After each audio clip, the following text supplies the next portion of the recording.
Hello ulit guys. Sa magandang tanghali po sa inyo.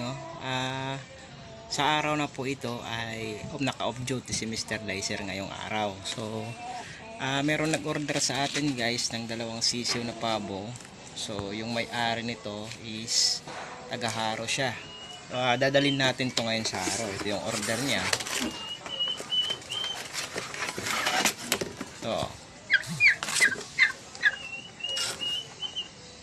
hindi ko mahawakan masyado yung ano kasi mag-isa lang ako ngayon, wala yung nagbibideo ko kasi na malis yung nagbibideo ko.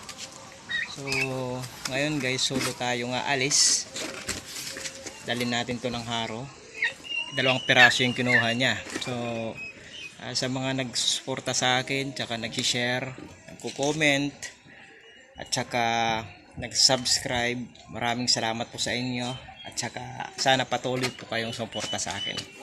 So ngayon guys ay hindi ko po kayo may sasama doon kasi hindi ako makakapag-video habang bumibiyahe. Kasi wala po tayong yung dashcam. Wala po tayong pambili.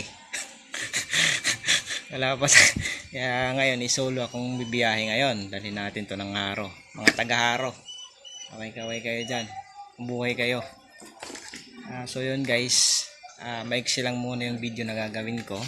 Hindi ko kayo masasama sa biyahe kasi mahirap nang mag-drive habang nakahawak ng cellphone. Baka hindi natin alam yung biyahe natin hindi pupuntang araw, puntang langit. Di ba?